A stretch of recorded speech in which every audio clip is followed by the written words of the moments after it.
Bueno. Buenas tardes, queridas amigas y queridos amigos de Enfoques Penales que siguen esta sección de Crimint y la revista En Letra Penal. En esta nueva entrega, para mí es un placer hacer esta entrevista a un querido amigo, a un colega aparte muy admirado por mí. Es Fernando Miró, es de la Universidad de Elche, es director de Crímina, y también, si no me fallan acá los datos, es también decano en ejercicio de la universidad, no sé si seguirá haciéndolo, pero bueno, esta es una presentación formal, ya vamos ahora a hablar un poquito más del perfil de Fernando, que me interesa mucho destacar esto en esta entrevista, más allá de que charlaremos de otras cosas sobre la coyuntura universitaria y de la Academia Jurídico Penal, pero bueno, buenas tardes, buenas noches para vos, Fernando, un gusto tenerte aquí en este espacio. Nada, muchas gracias. Me alegra mucho estar con vosotros y con vuestra revista y con este proyecto fantástico que tienes, la verdad. Mira, como introducción, uno, cuando mira, digamos, tu hoja de vida, tu trayectoria y demás, se encuentra con un perfil bastante heterodoxo, ¿no? Es lo primero que uno se encuentra. Es decir, por un lado se encuentra lo que es producción de conocimiento, que tenés entre tus líneas de investigación, hay temas clásicos de dogmática, pienso, no sé, temas de dolo principalmente, que has trabajado bastante, teoría, incluso temas de teoría de la pena, pero en el último tiempo, sobre todo este último tema, lo viniste enfocando más sobre investigación empírica, y ya sobre esta línea también uno empieza a observar un claro interés por la criminología, sobre el derecho penal de la empresa, e incluso en temas de parte especial, vemos una inclinación en temas también heterodoxos, digamos, heterodoxos especialmente en temas de ciberdelincuencia. Si yo en este momento te pongo todas esas etiquetas sobre la mesa, ¿no? De como dogmático, criminólogo, como teórico del derecho penal, ¿elegirías alguna de ellas o con alguna de esa etiqueta te sentirías más cómodo? La verdad es que empieza bien la entrevista porque es una de las cosas sobre las que más reflexiono en los últimos tiempos. Y te diría que estoy empeñado en sentirme cómodo en todas ellas.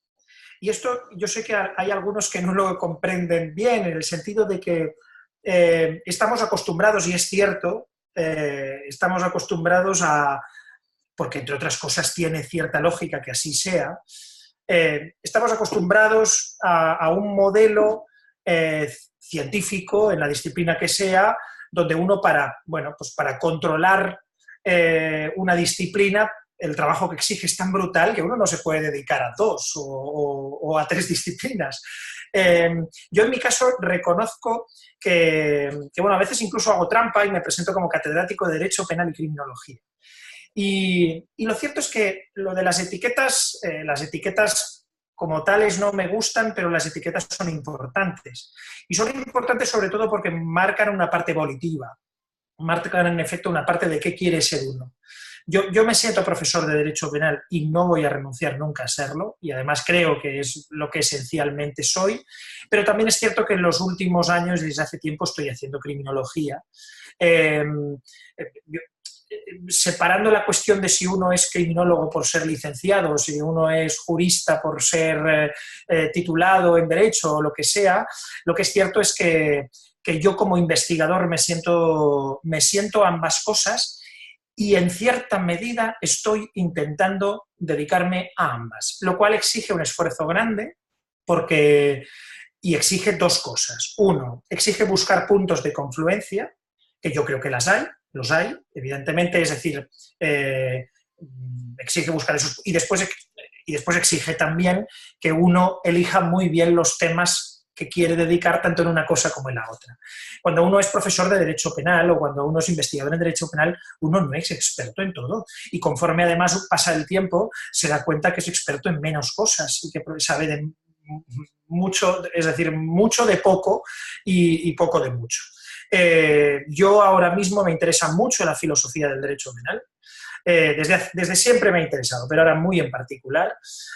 Cada vez me interesa más la parte epistemológica, porque en el fondo tiene que ver con esta cuestión de hasta qué punto lo empírico, con qué límite, qué es lo empírico, qué es lo real, que son las cosas que a mí ahora me interesan. Creo además que debemos dar pasos. No creo que haya que negar nada y que no haya que derruir nada de lo hecho, pero creo que tenemos que dar paso. Me interesa la analítica, pero me interesa especialmente también cómo la analítica nos puede ayudar en una parte que, como digo, es la parte epistemológica del derecho penal. Y curiosamente, esta parte como más filosófica del derecho penal me interesa, y cuando hago criminología, por ejemplo, me interesa criminología enormemente aplicada, me interesa la criminología muy aplicada a la solución de problemas en determinados ámbitos, me interesa, por ejemplo, la criminología ambiental, que se llama, o la criminología de la oportunidad. No me interesan, por ejemplo, las grandes teorías criminológicas y sociológicas que suelen interesarle a los penalistas, muy ideologizadas y muy relacionadas con las grandes teorías. Cuando hago criminología me interesa solucionar el problema concreto de un determinado lugar, aplicar una solución, aplicar métodos, y me interesa mucho la unión entre las dos.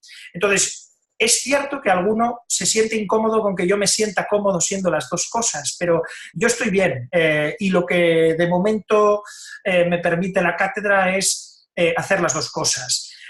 Creo además que perfiles de este tipo, que no soy el único, pero creo que no vienen mal a la academia. No creo que tengan que ser el perfil, yo no creo que sea un perfil adecuado, ¿eh? Es decir, yo lo que digo es que creo que en la academia tiene que haber de todo.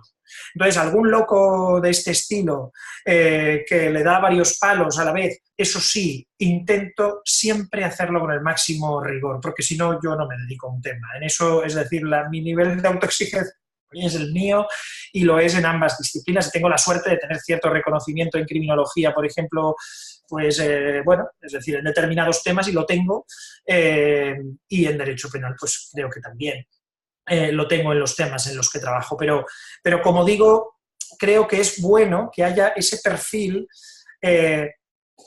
porque creo que cada vez más las cosas están conectadas y creo que cada vez más es muy difícil aislarnos. Yo creo que el derecho penal y la dogmática tienen un papel esencial. Creo que además la dogmática, tal y como está hecha, sigue desempeñando un gran papel, pero creo que no debe encerrarse en sí misma. Y creo que tenemos también, sobre todo, un papel que desempeñar en no en la vida real, porque la dogmática también es vida real, pero en el otro mundo, y en el mundo de lo empírico, por ejemplo, que además si no desempeñamos nosotros, lo van a desempeñar otros. Y creo que es fundamental que nosotros, que somos los que sabemos sobre los principios, es decir, creo que, es posible que no tenga sentido que un tipo esté haciendo algoritmos informáticos leyendo a Public a la vez. Pues yo creo que sí. Y yo creo que además es importante. A lo mejor, claro, este tipo que lee algoritmos no puede ser el tipo que haga críticas a Public. Pues puede ser que no. Pero por lo menos tenemos que entender esos lenguajes. Y yo creo que en ese sentido cada vez más tenemos que buscar también, no digo solo, pero igual que tiene que haber dogmáticos fuertes y científicos fuertes de ciencias sociales o de ciencias empíricas, etcétera, pues creo que también tiene que haber perfiles mixtos que, sin embargo, sean capaces de comprender los idiomas de ambos lenguajes, lo cual no es fácil, es cierto, no es fácil. Y en esta, digamos, y vos recién hablabas que detrás de este perfil hay algo, una cuestión básicamente volitiva, vos elegís ser esto, imagino que tiene que ver con lo que Fernando Miró esa elección. Sí, pero también tiene que ver con la oportunidad, sí. Bueno, es que eso justamente a eso iba a decir, ¿vos ves esto como una cuestión puramente volitiva o sentís que es la exigencia de tu tiempo? No, totalmente es la exigencia de mi tiempo y mi contexto, por eso el tiempo y el contexto es importante comprenderlo para comprender el todo. No, totalmente. Es decir, yo he reflexionado sobre ello últimamente, entre otras cosas, a raíz de la plaza de catedrático que saqué el año pasado. Por cierto, hoy, el año pasado, es curioso, hace un año de la plaza de catedrático, es curioso, no lo habíamos hecho a propósito. Pero bueno, el caso es que reflexioné acerca de ello, yo creo que obviamente, es decir, tiene mucho que ver con elementos probablemente cognitivos propios, ¿no? Y con cómo soy, pero por supuesto tiene que ver con dónde me encontré y la situación en la que yo me encontré. No la voy a explicar aquí, pero básicamente yo llegué a una universidad, que es la última universidad pública española, es decir, no sé si lo hicimos tan mal que ya no han querido hacer ninguna más, pero lo cierto es que es una buena universidad, por cierto, muy valorada a nivel sobre todo de producción científica. Es una universidad que está en productividad al nivel de la Pompeu, de la Autónoma, a nivel de productividad, no a nivel de producción, pero a nivel de productividad está siempre en el ranking entre la tercera y la quinta, la quinta del ranking, de los distintos rankings. Ya sabemos cómo se hacen estos rankings, pero es una universidad muy focalizada hacia la producción investigadora. Entonces, yo me encontré solo en el área, es decir, cuando llegué no había un catedrático. Yo soy discípulo de Bernardo del Rosal, que quiero mucho, pero Bernardo se quedó en la Universidad de Alicante. Yo me vine solo, me tuve que encargar de todas las asignaturas de Derecho Penal, más comprar los libros y todo lo demás. Además, mi maestro pronto se dedicó a otras cuestiones, también temas de política, defensor del pueblo, abogacía, y entonces, es decir, en el fondo yo creo que tiene que ver con que me encontraba muy solo en una universidad de científicos sociales, no en una universidad de científicos, ¿no? Eso sí, una universidad donde se ha potenciado siempre mucho pues conseguir proyectos, tener ideas, desarrollar ideas. Es decir, yo he de reconocer que esta universidad me ha puesto unas condiciones muy buenas. En ese sentido, ha facilitado las cosas. Entonces, bueno, pues yo creo que sin esa necesidad, además con la ventaja también, en una época donde lo de las escuelas todavía era un poco fuerte en España, donde yo era, pues, es decir, estaba ahí en tierra de nadie, que esto a veces viene muy bien, por cierto, porque no recibes tortas de nadie, pero bueno, probablemente también por mi trabajo, obviamente, y el reconocimiento, porque yo siempre he creído en el inter pares, es decir, creo que el reconocimiento de los iguales en la academia, y por lo menos en Derecho Penal, mi experiencia particular, es que es un reconocimiento justo. Hay situaciones, por supuesto, y habrá situaciones que no, pero yo siempre he creído en el reconocimiento en el inter pares, pero me encontré en efecto en una situación donde la universidad lo que demandaba de mí era, en cierta medida, que yo montara proyectos y montara cosas. Entonces, ahí, bueno, di con la gente adecuada, también he de decir, reuní de un buen equipo con el que desde el principio he venido trabajando y desde un principio tuvimos la idea de montar un centro de investigación criminológica, pero de investigación criminológica aplicada y donde el derecho penal tuviera una parte protagonista muy importante. Es verdad que la criminología era, es decir, un ámbito de oportunidad formativa en el momento, pero nuestro objetivo no era tanto la formación, que también, en este caso la formación policial y en temas de seguridad, sino crear un centro potente y hacer, es decir, y aplicar pues una filosofía de centro de análisis de evidencias científicas aplicadas al derecho penal y a la criminología. Entonces, bueno, yo tuve la oportunidad de tener mucho apoyo, no apoyo económico precisamente por parte de la universidad, pero sí que si yo conseguía proyectos, si yo conseguía determinadas acciones formativas, etcétera, pues cierta flexibilidad a la hora de poder, pues por ejemplo, contratar gente, por ejemplo, pues montar un equipo. Entonces, poquito a poco, pues montamos una estructura que es cierto, lo que tú dices, era una estructura muy distinta a las estructuras típicas universitarias. Las estructuras típicas universitarias son grupos de investigación con el catedrático y los que investigan, que a veces los intereses son el mismo y a veces los intereses son distintos, ¿no? Entonces, y a veces, además, pues tenemos varios catedráticos en un departamento, cada uno a lo mejor quiere una cosa. Claro, yo esto no puedo negar que yo he tenido mucha facilidad. Es decir, yo dirigía mis propios proyectos porque no tenía con quién pedirlos. Es decir, y entonces también es verdad que lo que intenté hacer es juntarme de gente potente que me apasionaba y que me gustaba. Pues yo conocía a Miguel Olmedo con la traducción de Jessec y le pedía colaborar con él. A Íñigo Ortiz de Urbina, cuando le conozco, digo, pues tenemos que hacer cosas, y con Íñigo siempre hemos hecho cosas con muchísimas personas, además rompiendo algunas cuestiones también de escuelas, intentando, pues, es decir, una de las primeras cosas que hizo fue montar un seminario de teoría jurídica del delito que se convirtió pronto en referencia. No era el de la Pompeu, pero estaba muy bien y había unos debates muy potentes y vino aquí muchísima gente muy buena y yo aprendí mucho gracias a ello y siempre con esa filosofía, es decir, que algunos han llamado filosofía empresarial, que yo reconozco que no le veo nada negativo a que sea así, pero no es mi forma de ver, no ha sido nunca, el objetivo no ha sido obtener dinero, el objetivo era conseguir dinero para hacer ciencia. Es decir, y para hacer proyecto, y ese siempre ha sido el objetivo. Y en cierta medida es verdad que estamos en un momento donde la universidad funciona mucho en esos términos. Yo eso no sé si es bueno o es malo, es una reflexión muy compleja.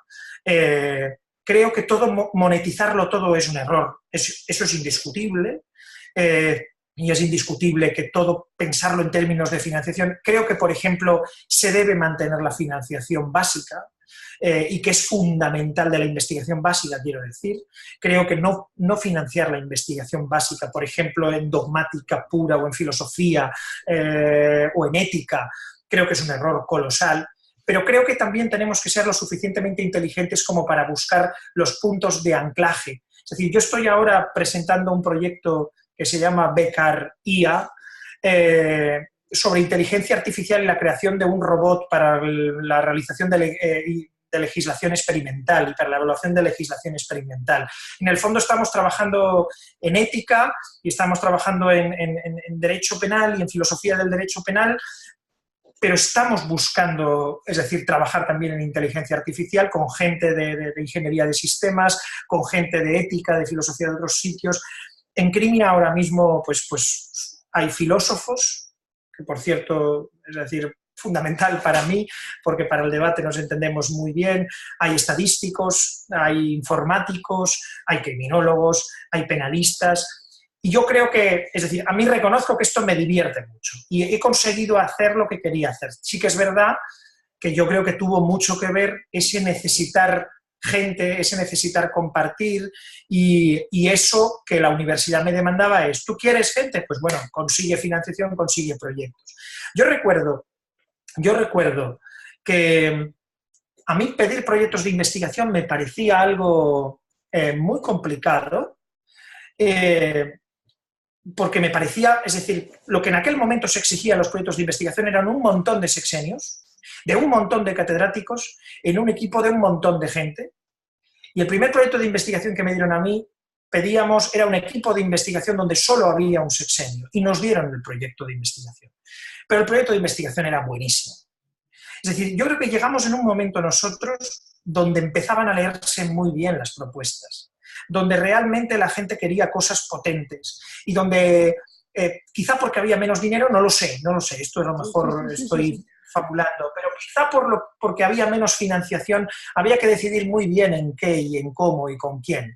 Entonces, yo creo que ahora somos muchos los que estamos haciendo investigación de calidad en España. Yo creo que hay equipos de investigación fantásticos y redes de excelencia. Yo formo parte de una red de excelencia ahora con la Pompeu, con la Universidad de Málaga, con País Vasco en temas de criminología, basada en evidencias empíricas y política criminal basada en evidencias científicas. Y creo que esa filosofía, que no solo la tengo yo, bueno, pues no sé si es la adecuada, yo no digo que sea la adecuada, pero creo que es una filosofía necesaria también. Y sobre todo, pues en una universidad pequeña, donde no vas a tener nunca una financiación propia por ser vos quien sois, sino que tienes que demostrar cosas, pues bueno, está bien. Ahora mismo nos tenemos que ir a proyectos europeos, ahora mismo estamos luchando por conseguir financiación en proyectos europeos,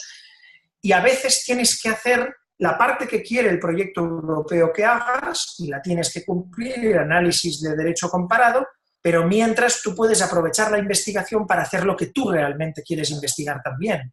Entonces esto te da financiación para, bueno, de eso se trata. Sí. Y justamente, mira, todo el tiempo de tu intervención de recién hablabas como de un centro de los proyectos y demás, y recién al final casi apareció la referencia explícita a Crimina, ¿no? Uno observa con gran admiración cómo ha ido creciendo ese proyecto, ¿no? O sea, en mi caso particular lo fui siguiendo casi, me atrevo a decir casi, no sé si desde su génesis, pero ahí cerquita sí, y uno observa que a diferencia, la clara diferencia que se aprecia en este proyecto es que más allá de los importantísimos grupos de investigación que hay en España, todos estos grupos, digamos, el formato tradicional de estos grupos era básicamente siempre girar alrededor de un catedrático, digamos, y sobre todo se concentraban en producir conocimiento y un determinado tipo de conocimiento. O sea, en cambio, uno lo que observa es que ya en la propuesta de Crímina hay una manera distinta de entender la producción de conocimiento, no solo por la variedad de temas que se ponen sobre la mesa, sino también acerca del modo. O sea, el solo hecho de introducir, introducir digamos, evidencia empírica marca, al menos en ciertas investigaciones, marca una diferencia, ¿no? Y por otro lado, la otra parte importante que tiene el proyecto de Crímina, uno observa que es también lo que es ya la transferencia, que esto es algo relativamente nuevo, al menos en derecho. O sea, lo que es transferencia, pienso principalmente no solo en, no sé, elaborar un software, que es quizás lo más claro, sino también el hecho de la amplia oferta de capacitaciones que ustedes tienen también en el centro. Para la gente que no conoce el centro, ¿cómo lo caracterizarías vos brevemente? ¿Y cómo fue el origen también? Me interesaría que nos cuentes eso. Bueno, Crímina es un centro de investigación, esencialmente es un centro de investigación y de formación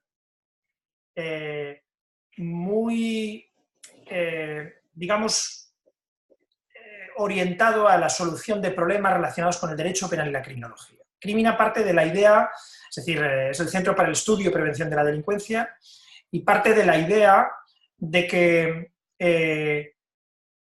es decir, aparte de los problemas y de las necesidades de investigación dogmática del derecho penal, y aparte de los enormes problemas complejos que existe para la solución de problemas criminales y de problemas delincuenciales, y de lo complejo que es pues afrontarlo, digamos, es necesario realizar, digamos, poner el centro en el problema y aplicar la ciencia y las ciencias, todas las ciencias y todas las disciplinas, digamos, al servicio del problema. Normalmente, lo que hacemos en la mayoría de los centros de investigación, en los grupos de investigación, es investigar una temática o investigar algo, investigar una institución o investigar, reflexionar sobre un determinado tema, observarlo, intentar analizarlo. Aquí el problema de la realidad se convierte en el centro de la cuestión. Y si el problema requiere una discusión dogmática, tendremos que afrontarla. Y si, además de la discusión dogmática, requiere un conocimiento empírico, que a lo mejor una y otra cosa no están relacionados, o a lo mejor sí en un determinado caso, tendremos que resolverlo. Pero aquí el problema, es decir, el problema de la victimización de menores en Internet y del incremento en la provincia de Alicante de los menores que son víctimas de grooming, etcétera, etcétera, etcétera, ese problema requiere ciencia y requiere soluciones con una base científica. Esto, es decir, incluso requiere que nos planteemos a lo mejor si hay que hacer una determinada reforma penal, para lo cual a lo mejor hay que hacer un estudio empírico, pero a lo mejor no hay que resolverlo con el estudio empírico, sino que hay que reflexionar desde una perspectiva dogmática, desde la base de los principios. Pero a lo mejor requiere las dos cosas, porque a lo mejor la decisión política requiere también el conocimiento empírico. Y el problema es que todo esto, lo que suele pasar, es que lo que nosotros hacemos normalmente es una parte del problema. El derecho penal se ocupa de su cláusula, de su cápsula, vienen los criminólogos o los sociólogos y se ocupan de la suya, además los criminólogos, estos se ocupan de esta parte y estos otros de esta, y nadie habla con nadie. Es decir, nadie dialoga con nadie. Y esta parte es la que yo creo que falta, es decir, o que falta muchas veces y que nosotros queríamos dar. Nosotros tenemos la idea de crime science, es decir, ciencias aplicadas al crimen. No sé si somos criminólogos dogmáticos o qué somos, pero más bien tenemos la filosofía de crime science, es decir, ciencias del crimen, todas las ciencias que sean necesarias, todas las técnicas que sean necesarias para resolver un problema, porque el problema se convierte en el centro de la cuestión. Y bueno, esto yo creo que yo creo que sí, es un cambio de enfoque en alguna medida. Da la sensación de que se centra, es decir, es una visión absolutamente pragmática de las cosas. En realidad no, porque en realidad es verdad que es pragmático en el sentido de que pretende solucionar el problema y pretende que la ciencia sea útil, etcétera. Pero nosotros podemos hasta las últimas consecuencias. Y si hay que perderse en la pregunta de la pregunta de la pregunta, no nos importa hacerlo. Y si hay que dudar, no nos importa hacerlo. Pero lo que queremos es que las decisiones, bueno, pues se basen en determinadas evidencias, sí puede ser. Yo ponía el ejemplo antes del software, por lo que decías de la transferencia. Es decir, aquí lo importante del software es que ya se está haciendo, ¿no? Es decir, ya hay un informático que está utilizando un software para decir cuándo hay incitación al odio. Cuando un informático no debiera ser el que dijera cuándo hay incitación al odio, porque somos nosotros los que tenemos que establecer a partir del concepto de los actos preparatorios, etcétera, etcétera, qué es. Pero si nosotros no dialogamos con el informático, ¿en serio esperamos que el informático vaya a leerse los libros clásicos sobre la preparación delictiva? Es decir, oye, podemos hablar nosotros solos nuestro lenguaje y podemos estar en lo dogmático y podemos estar alejados del mundo. Pero es que el mundo nos necesita. Yo no digo que tengamos que construir nuestro mundo a partir del de ellos. Lo que creo es que tenemos que hablar. Sí. Tenemos que dialogar.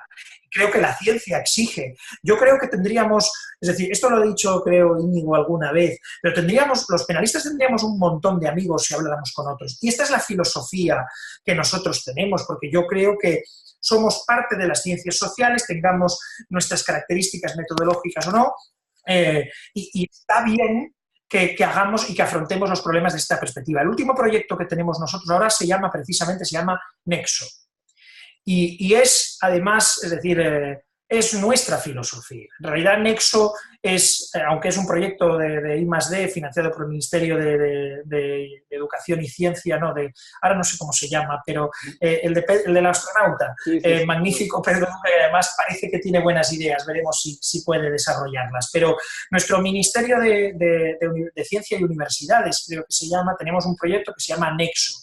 Y eso es la idea. La idea es encontrar el nexo y que nosotros seamos ese nexo que es necesario entre, bueno, pues la decisión político-legislativa, los principios del derecho penal y la dogmática, la aplicación práctica y la praxis del derecho penal. El derecho es sobre todo praxis, no hay que olvidar que el derecho es praxis. Y todo lo que tiene que ver con eso después, que es, por ejemplo, yo estoy haciendo una investigación ahora sobre el delito de conducción bajo los efectos del alcohol, pero desde una perspectiva absolutamente diferente. Y es qué papel juega la policía en el cumplimiento normativo cuando pone un control en un sitio donde claramente a lo mejor parece que el ánimo es recaudatorio. ¿Qué tiene que ver todo esto con el derecho penal? Para mí mucho. Yo tengo una visión del penalista o por lo menos, no digo que todos los penalistas tengan que ser así, pero yo creo que tenemos que hablar el lenguaje de las ciencias, yo creo que tenemos que comprenderlo, tenemos que ser capaces de dialogar con otros y yo creo que tenemos que saber muchas cosas para ser útiles y creo que lo somos también cuando nos centramos en la dogmática, pero creo que esa visión del nexo viene bien. Entonces yo creo que en términos la característica principal de Crímina es que es un centro de derecho penal y criminología aplicados. Y sí tiene una filosofía de ciencia aplicada. Y formalmente, ¿cuándo es que, o sea, Crímina, en qué año comienza formalmente a funcionar como tal? Formalmente no me lo sé. A ver, sí, lo puedo pensar. Yo creo que tenemos formalmente como tal, vamos a cumplir 8 años. Yo diría que tenemos 7 años formalmente. Es verdad que llevábamos tiempo antes, como idea mucho antes, claro. Pero formalmente nosotros somos como estructura universitaria, para que se entienda, somos un centro propio, es decir, un centro que depende completamente de la universidad y nosotros tenemos nuestra dependencia total de la universidad. No somos financiados por la universidad, nos financiamos externamente, pero las cuentas, todo, es decir, evidentemente, y todos los títulos que nosotros sacamos, los másters, ahora que se habla mucho de las cuentas y todo, hay que explicar algunas, por desgracia. Esto nos reímos, pero da un poco de de pena, aunque tampoco está mal que se sepan determinadas cosas y que, bueno, se abran las ventanas, y que corra el aire. Pero en todo caso, es decir, Crímina es, digamos, no es un departamento ni es un instituto de investigación. Un instituto de investigación requiere un número de profesores conforme a la ley universitaria a tiempo completo, funcionarios, creo que son 12. Entonces, nosotros no somos eso, pero somos una estructura propia de la universidad, por tanto que la universidad la crea y la universidad la puede descrear, pero que tiene la característica esencial de que, digamos, tiene cierta autonomía en el funcionamiento de los proyectos y de tal. Ahora bien, cualquier título de los nuestros se aprueba como todos los títulos de la universidad. Cualquier proyecto de investigación tiene que ir firmado por un miembro del departamento, en este caso de ciencia jurídica. Es decir, que en realidad es más, yo he de reconocer que es más una marca y más una forma de hacer las cosas que realmente una institución con una autonomía brutal, porque en realidad nosotros somos pura universidad, pero somos una marca. Y la marca es importante. Esto es otra cosa que yo me di cuenta. El departamento de... Nosotros, claro, yo en esto lo tenía muy mal, porque nuestro departamento se llamaba Departamento de Arte, Humanidades y Ciencias Jurídicas y Sociales. Como éramos una universidad muy pequeña, nos juntaron con los de dibujo, con los de pintura, para que pudiéramos ser el número suficiente de profesores. Un desastre. Entonces, claro, ¿dónde vas, Fernando Miró, profesor ayudante de escuela universitaria del Departamento de Arte, Humanidades, a pedir un proyecto? Es decir, entonces esta es la parte que alguno dice, es que tiene una visión como muy empresarial. Bueno, puede ser, es decir, al fin y al cabo es posible que la visión fenicia del gano yo, ganas tú. Yo me considero un científico, esencialmente un científico, es decir, es muy pretencioso, pero lo intento ser, por lo menos, en el sentido de voluntad. Pero lo que es que a veces es necesario tener una marca, a veces es necesario... Porque con la marca lo que estás enseñando es cuál es el proyecto, cuál es tu signo distintivo, qué es lo que quieres hacer. Después lo tienes que hacer. Después tienes que hacer las cosas muy bien y después tienes que ser capaz de hacer lo que nosotros intentamos hacer, y es hacer el proyecto que necesita la sociedad, pero a la vez hacernos las preguntas que necesitamos nosotros.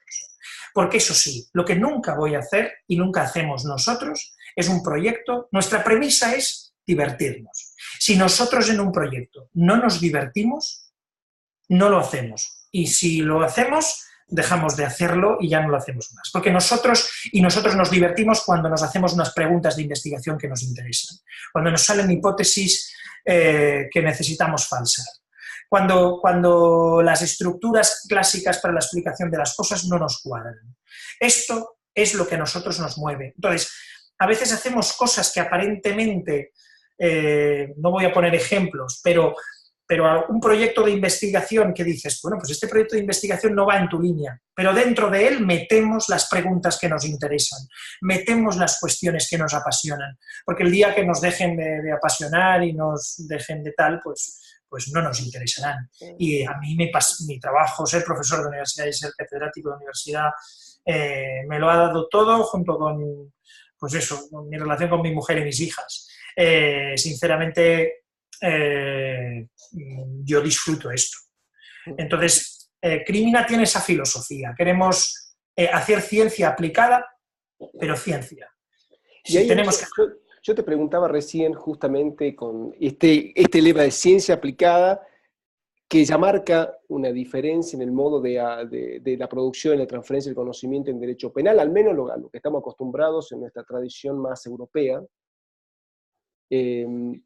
Pero te preguntás justamente por la fecha aproximada del surgimiento del proyecto, porque evidentemente esto hay una coincidencia, prácticamente una coincidencia con lo que fue la crisis del 2008 y cómo esto afectó de alguna manera a toda la universidad. ¿Cuánto crees? O sea, como toda crisis, siempre la crisis viene con un palo, un garrote, digamos, pero con la otra mano trae, digamos, una ayuda. ¿Cuánto crees vos que con esta, digamos, contextualiza un poquito más, es decir, esta crisis que trajo aparejado no solo temas de reducción de salario, etcétera, etcétera, sino principalmente es el hecho de que muchos profesores tuvieron que ir a ser de abogados, a dejar el tiempo, el full time, la modalidad full time en la universidad. En este palo y esta ayuda que te trajo, nos concentremos en lo positivo. ¿Qué fue, o sea, qué ayuda encontraste vos en ese contexto? Que para muchos fue totalmente adversa, para que emergiera este proyecto así. Bueno, nosotros tuvimos algún condicionante particular, como por ejemplo que en aquellos momentos, justo en aquellos momentos, nosotros nos funcionaban bien títulos de formación policial que nos podían permitir, por ejemplo, pues contratar gente, pagar un poquito más los salarios. Es decir, nosotros ese condicionante no hay que obviarlo. Y yo creo que ese condicionante a nosotros nos afectó. Yo, si sinceramente a lo mejor hubiera tenido solo el sueldo de profesor, teniendo ya las 2 niñas, es posible que me hubiera tenido que dedicar también a la abogacía. Y por cierto, que me parece apasionante y que nunca he renunciado del todo a ella y me resulta muy interesante y creo además que es bueno además que la academia se acerque y tal. Pero entiendo por dónde va la pregunta y va por donde yo creo que es cierto que hubo un momento donde se generó una oportunidad. Toda crisis conlleva cierta oportunidad. Y yo creo que, en efecto, hubo un momento donde se redujo el dinero que se gastaba en investigación, e innovación y desarrollo, en I+D+I, pero se empezó a controlar mucho en qué se gastaba, en qué tipo de proyectos, y se empezó a buscar cosas como muy concretas. Nosotros veníamos con una idea, por ejemplo, es decir, con la idea de dar soluciones concretas y hacer informes, es decir, que no digo que haya sido así en todos los casos, pero no terminar un proyecto de investigación con un libro colectivo de reflexiones, sino, es decir, hacer informes, por lo que decías de transferencia. Nosotros hacíamos además el libro colectivo, porque es lo que nosotros hacemos en nuestra ciencia, pero si además teníamos que hacer un informe y si además teníamos que mapear un determinado fenómeno delincuencial, si además teníamos que dar argumentos al legislador en un sentido o en otro, eso sí, siempre desde la base que íbamos a dar lo que nosotros encontráramos, bueno, pues lo hacíamos. Entonces, claro, probablemente es posible que el tipo de proyectos que estuvieran pensando cuadrara más con lo que nosotros hacíamos. Es decir, si yo en ese momento fuera con un replanteamiento dogmático sobre la idea de libertad en Kant, es posible que no les interesara. Y es un error que no les interese, porque sigue siendo esencial. Entonces, a lo mejor yo me aproveché de eso. Porque lo que sí que digo es que yo sigo creyendo que es necesario financiar y es necesario seguir promoviendo la investigación dogmática, la investigación filosófica, como digo, la ética, etc. Pero también entiendo que nosotros podemos formar parte de otra investigación más aplicada. Y formar parte de ella, además de todas, estableciendo los límites éticos. Por ejemplo, ahora nosotros estoy con un proyecto empresarial, una spin-off, con un compañero aquí que se llama Ethics, sobre ética aplicada al desarrollo de nuevas tecnologías, no ya compliance solo, sino también pues, límites éticos de la utilización de las nuevas tecnologías.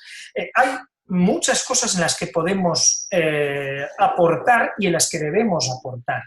Y es posible que a partir de 2009-2010 nosotros, por ejemplo, empezamos a hacer, a partir de ese momento, por ejemplo, en la Dirección General de Tráfico, empezaron a hacer proyectos, digamos, una convocatoria abierta de proyectos sobre necesidades que ellos tenían. Y entonces nosotros pues, les ofrecimos, por ejemplo, un estudio de por qué se cumplen las normas y por qué no se cumplen, y nosotros pusimos en duda que realmente el incremento de las penas que se había hecho a partir de 2007 era la razón por la que se había producido el descenso de la delincuencia vial y el descenso de la mortalidad en España, dando datos concretos, realizando estudios concretos, mezclando metodologías, reflexionando desde la dogmática, pero también haciendo estadística. Y yo creo que es cierto que es posible que eso fuera una ventana de oportunidad. Y es posible que los que más se haya sacrificado la investigación sea la investigación fundamental. Y es un error. Pero también creo que está bien que nosotros intentemos hacer, junto con la investigación aplicada, investigación fundamental. Y además, que sepamos que existe, porque yo sé que existe la dogmática, sé dónde tengo que ir, sé a quién tengo que leer, sé sobre qué cuestiones tengo que reflexionar, sé qué cosas voy a comprender mirando la realidad de una forma y sé en qué cosas tengo que mirarla de otra y tengo que mirarla con la visión dogmática. Y creo que esto es bueno y creo que esto es positivo. Pero sí, estoy de acuerdo contigo que yo creo que más que me quedara solo, era una cuestión de que aunque redujo la investigación y bajó el número de proyectos y de financiación de investigación, empezaron a surgir nuevas oportunidades relacionadas con acciones concretas de investigación y nosotros hacíamos eso. Yo creo que hay muchos ahora que hacen esto y que lo hacen muy bien y además creo que es bueno, porque creo que en este sentido la competencia y que haya distintos enfoques creo que es muy positivo y nosotros de hecho nos va bien.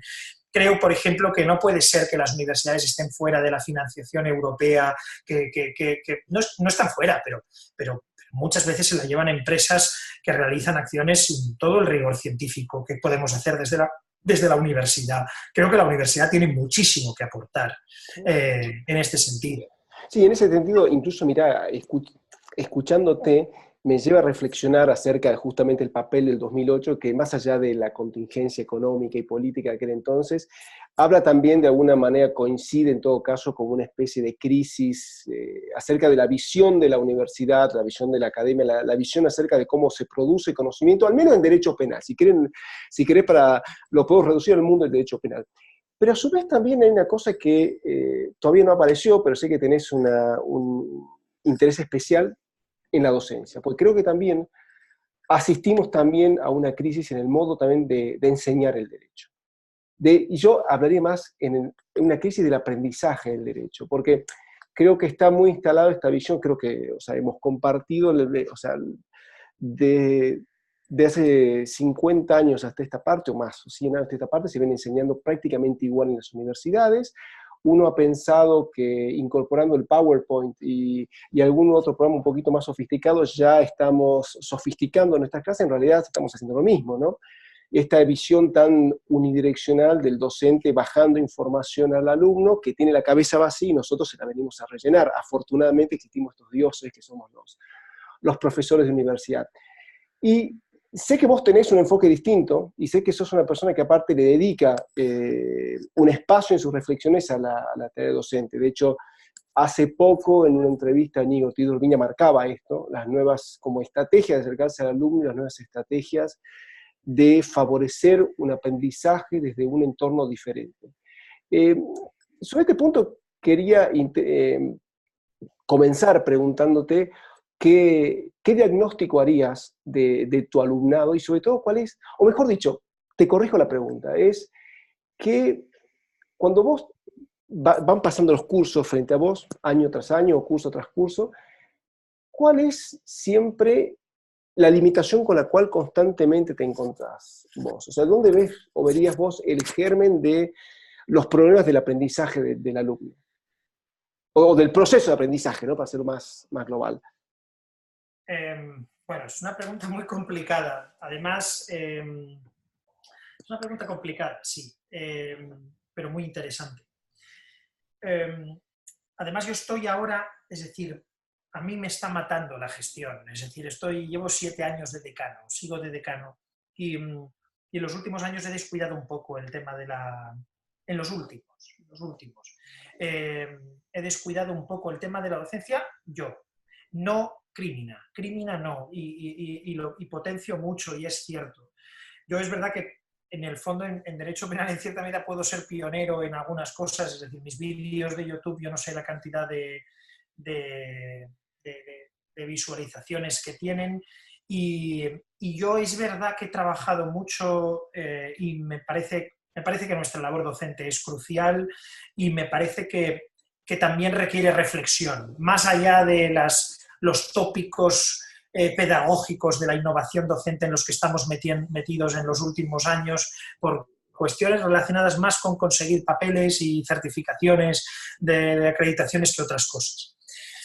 A ver, voy a contestar a la pregunta, pero previamente te voy a dar una primicia, que mientras esto no lo sabe casi nadie, lo saben algunos, pero no lo sabe casi nadie, y no sé si después me arrepentiré. Pero pero voy a darte Editamos una... un video, cualquier cosa. Sí, bien, bien, eso está bien saberlo, ¿no? Después eh, voy a hablar de dónde viene la palabra crímina y del centro crímina. Y voy a desvelar, lo digo porque tiene que ver con un modelo de docencia que a mí me parece espectacular, que es el de la Universidad de Navarra.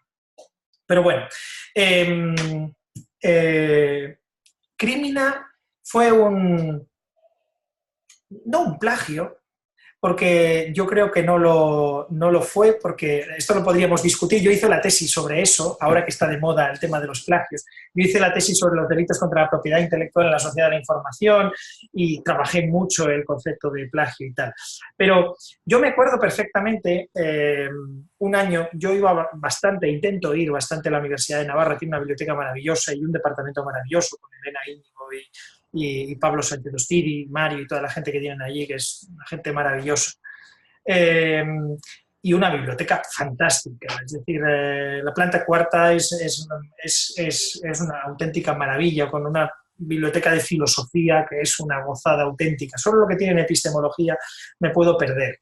Pero una vez me acuerdo que fui a Navarra, hablé con Pablo al poco de montar el centro y le dije: ya he montado el centro. Ah, sí, sí. ¿Y cómo se llama? Crímina. Y dice: hombre, qué bien, como mis apuntes de Derecho Penal, parte especial.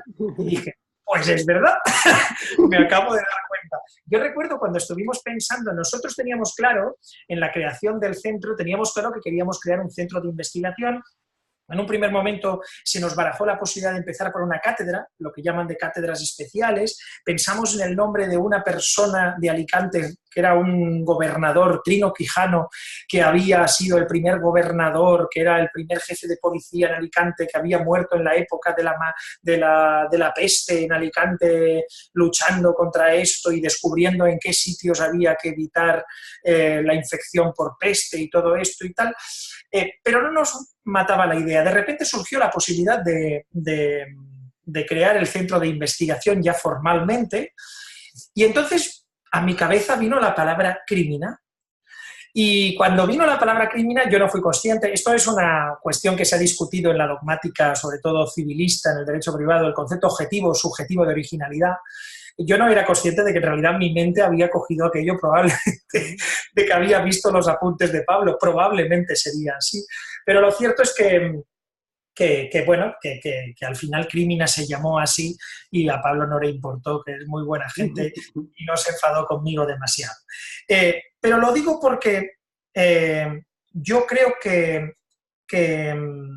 la docencia en derecho penal y la docencia en general universitaria es cierto que está pasando en un momento de cambio y un momento de transformación, pero creo que creo que es un momento que en parte es impostado. Es decir, creo que hay una serie como de exigencias de hacer innovación un poco exageradas. Cuando quienes han hecho innovación y quienes hacen innovación y la han hecho toda la vida, y cuando yo creo que la formación universitaria, los buenos docentes los ha habido siempre. Yo creo que probablemente el modelo tradicional solo de la clase magistral, etcétera, es posible que a lo mejor pueda ser completado con muchas cosas. Pero creo que no hay que hacer muchas cosas y que a veces hacer muchas cosas puede arruinar lo que antes se explicaba maravillosamente bien en una magnífica clase como las que me dio a mí en su momento Bernardo del Rosal. Entonces, yo creo que, por ejemplo, tenemos modelos como, por una parte, el tema de lo que se denomina el aprendizaje por medio del caos, que esto hay, además, yo he leído cosas y muy interesantes de Piaget y de otros psicólogos, donde hablaban de cómo, es decir, hay determinados tipos de conocimientos complejos y que se obtienen mejor por inmersión y no de forma vertical, como a veces explicamos el derecho penal, que lo explicamos de forma horizontal o de forma vertical. Yo, por ejemplo, en mi docencia de parte general, yo empiezo hablando de todo a la vez. y me paso 5 o 6 clases. Esto de hablar por temas, por ejemplo, como se exige ahora en la innovación docente y de elecciones, yo dedico 5 o 6 clases a meterles un lío en la cabeza absolutamente brutal y a destruir todo lo que previamente creen saber. Y creo que, por ejemplo, un modelo como los apuntes de Derecho Penal, los materiales docentes de la Universidad de Navarra, que son Delictum, Crimina, no recuerdo cómo se llama el otro, perdón, donde están basados en casos de la dogmática, pero planteados de una forma, no como el sistema del caso americano, que nosotros no lo podemos aplicar igual o no puede ser aplicado igual, pero sí por medio del caso como elemento vertebrador de todo, creo que son modelos muy interesantes y modelos muy adecuados. Ahora contesto a tu pregunta. Otra cuestión es el tema de las nuevas tecnologías. Pues evidentemente yo creo que en este sentido, pues los canales de YouTube, las redes sociales, creo que son un lugar fantástico para difundir conocimiento. Y además creo que no podemos negar que ese es el mundo de la gente que en la actualidad estudia y bueno, pues creo que tenemos que aprovecharlo y que podemos aprovecharlo. Hay, por ejemplo, un profesor español que está haciendo una labor en Twitter, en mi opinión, absolutamente ejemplar, que es Jacobo de Pico. Jacobo de Pico, por ejemplo, para los que no le sigáis en Twitter, Jacobo de Pico lo que hace es que aprovecha la crisis con Cataluña, aprovecha los delitos, las absurdas imputaciones de blasfemia y otras barbaridades que ocurren en la realidad española para enseñar derecho penal. Y esto requiere mucho tiempo, es decir, habla de la doctrina, habla de posiciones diversas, por medio de hilos de tweets fantásticamente bien explicados. Esto requiere una cantidad de tiempo brutal. Yo, por ejemplo, que tengo un buen número de seguidores en Twitter, pero no como Jacobo, que es una tweetstar absoluta, también porque sale en prensa y todo, y ya en la radio, y es un tweetstar total. Pero es que es verdad que esto exige tiempo. Yo, por ejemplo, sí que hago muchos hilos relacionados con temas de investigación criminológica y derecho penal que yo realizo. Creo que tenemos una obligación, por ejemplo, es decir, ¿por qué no cuando vamos a dar una conferencia contamos en Twitter de qué vamos a hablar en la conferencia? ¿Por qué no explicamos en un breve hilo qué es lo que yo voy a explicar? ¿Por qué cuando publicamos un artículo, otro que, por ejemplo, lo hace fenomenal, pero desde la perspectiva de la psicología evolutiva, Pablo Malo? Este es buenísimo también. Es decir, ¿por qué no la docencia, por qué no aprovechamos los medios que tenemos, como por ejemplo Twitter? ¿Por qué, es decir, simplemente cogemos un artículo, he publicado este artículo, toma, 40 páginas, ¿tú crees que alguien se va a leer 40 páginas? A lo mejor sí, pero a lo mejor para que se lea las 40 páginas le tienes que explicar las 5 o 6 claves en un hilo y además mientras tienes que poner alguna cara divertida o utilizar los mecanismos de comunicación que hay en la actualidad. Creo que negar que el mundo cambia y que se adapta, es decir, es absurdo. Creo que tenemos que aprovechar las nuevas herramientas. En este sentido, a mí, por ejemplo, últimamente me dicen mucho que vuelva a YouTube y que vuelva a las clases. Volveré. También es de decir que volveré cuando tenga un poco más de tiempo un poco de menos ocupaciones de gestión. Pero yo cada vez que he ido a Iberoamérica, yo me he encontrado, es decir, en casi cada país me encuentro con gente que ha visto mis clases, pero es una cosa alucinante. Es decir, alucinante la cantidad de gente que me escribe diciendo que ha aprendido Derecho Penal gracias a mí. No sé si le habrá salido bien o no, porque esto a lo mejor ha sido un error garrafal, pero, por ejemplo, lo que hice con los vídeos pequeños, no ya con las grandes clases, sino con las Facts, Frequently Asked Questions, todo lo que siempre quisiste saber acerca del Derecho Penal y nunca te debiste a preguntar, esto, es decir, yo me he encontrado con mucha gente que de repente me dice, oye, pues yo es que no entendí lo de la participación o lo de la tentativa. Y es verdad que uno se expone mucho, Juan Pablo, porque porque todos sabemos lo complicado que es esto. Todos sabemos lo poco que sabemos. Y yo soy el primero que cuando digo que esta es la idea correcta y la explicación correcta de la omisión, yo sé que estoy saltándome 1000 pasos y que es 1000 veces más complejo y no tengo resuelto 1000 temas dogmáticos. pero también sé que los alumnos necesitan tanto dudas como certezas y necesitan referencias. Entonces, exponerse, la docencia virtual, por ejemplo, en abierto, es muy duro. Porque, bueno, pues alguno después también te ve y te dice, sí, te he visto que eres un chulito, los ejemplos que pones en tal. Pero creo que es parte de nuestro papel y, sinceramente, yo estoy muy contento de esa formación. En cuanto a tu pregunta, yo creo que el elemento constante o que debiera ser constante y que estamos perdiendo más es la fascinación y el descubrimiento. Es decir, al alumno hay que enseñarle un mundo nuevo. Y el alumno tiene, es decir, el alumno que descubre y se lo ves en los ojos, eso es absolutamente esencial. Y creo que sigue habiendo alumnos que se fascinan y sigue habiendo posibilidades de fascinar y de descubrir. Más nosotros, que además vivimos en nuestro propio mundo de la dogmática. Yo creo que, sinceramente, creo que eso sigue siendo igual. Las herramientas dan igual. Lo importante es lograr la fascinación y por eso, en efecto, hay que utilizar varias. Hacer dudar, hacer comprender que hay mucho más allá, precisamente manifestar lo complejo, más que lo sencillo y lo cierto.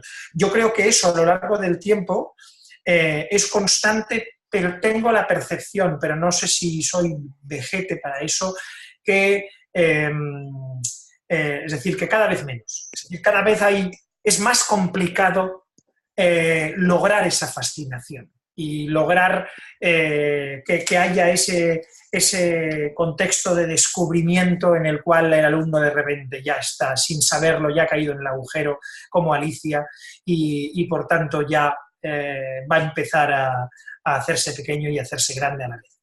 Eso cada vez parece más complicado, pero yo creo que tenemos que aprovecharnos, en efecto, de las herramientas. Y como digo, es decir, yo veo a veces cómo le contestan a Jacobo, cómo me contestan a mí en Twitter y tal, y las discusiones, y creo que ese es nuestro papel, y creo que tenemos una labor muy importante, porque además, de nuevo, si nosotros no ocupamos ese espacio, lo van a ocupar otros. Y nosotros tenemos que ocupar ese espacio comunicativo. Es también nuestra responsabilidad formar y enseñar. Pero, perfecto, cierre.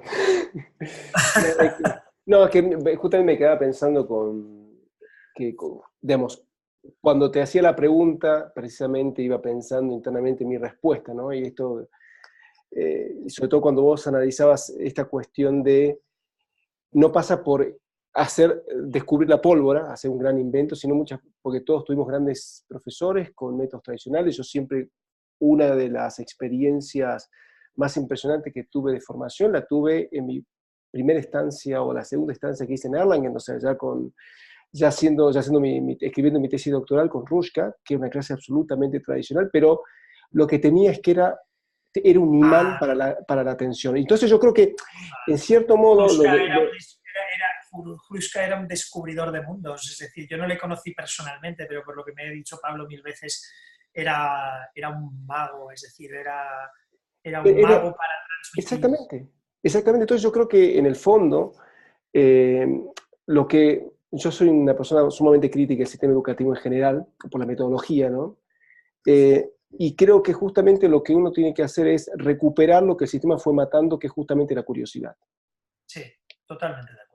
Pero tanto a nivel de la formación como de la investigación, la curiosidad es la puta madre de todo. Exactamente.